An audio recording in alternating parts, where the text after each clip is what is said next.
This video is about the text tool in Fusion 360. The text tool can only be used in a sketch and is a great way to label your designs with your name, a version number, or other helpful information. The text tool is also tricky and can cause problems in your model. For this reason, when you add text to a design, create a separate sketch with only text in it. Do not put text in the same sketch with your other dimensions and geometry. Here is an example part, and I want to add a text label to the top surface before I 3D print it. I'm going to click Create Sketch and select the top surface of the part. Once I'm in the sketch, I'm going to click the Create drop-down menu and select the Text tool. Next, I'm going to create a text box by clicking once to place the first corner of the text box and clicking a second time to place the opposite corner of the text box. I now see the text menu displayed on the right. First, I'm going to type in what I want my text to say. So for now, I'll just say sample text. Then I need to select a font. Personally, I usually use Arial Black because it's a really thick font that shows up well in a 3D print. Depending on what fonts you have on your computer, you may have a lot of options on this list, but be aware that not all of them will display in Fusion. Some unusual fonts may cause problems and you may not be able to use them. You can experiment to see what happens. If I want, I can make my text bold or italic. Then I'm going to select the height. Height is how you decide how big your text is going to be.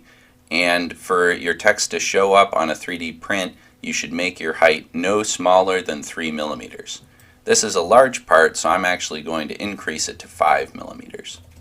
Sometimes, depending on how your sketch is oriented, you might need to mirror your text vertically or horizontally in order for it to show up the way you want it to.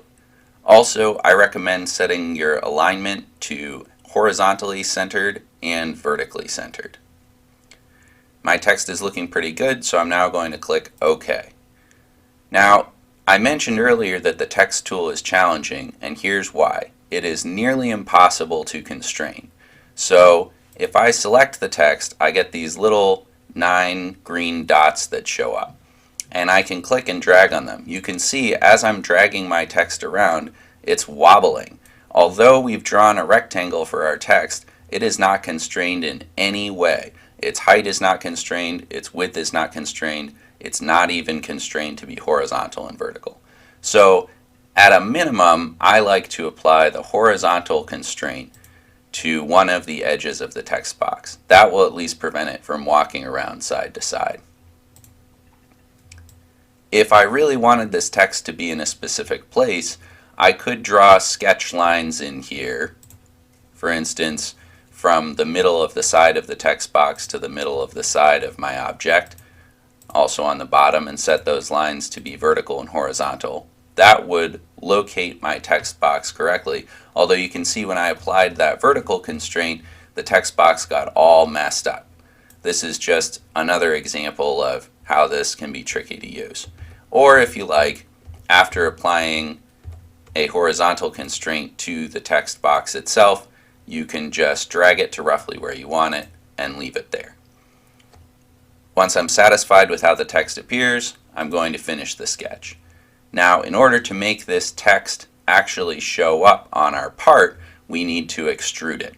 So I'm going to select the Extrude tool. The Extrude tool automatically selects the entire surface that the text is on, which is not what we want. So next to Profiles on the Extrude menu, I'm going to click the X to unselect that surface, and instead I'm going to select just the text. This is another reason to have your text in a sketch by itself. If you have a sketch with both text and other geometry, it's harder to select the text that you want to extrude.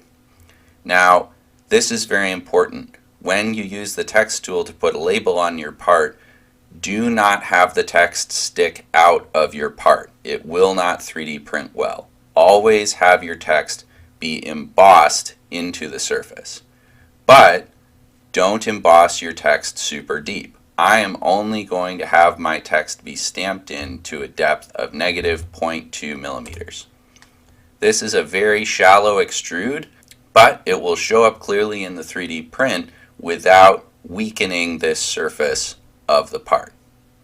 I now have a label stamped into my part, and so when I 3D print it, it will be easier for me to keep track of what this part is.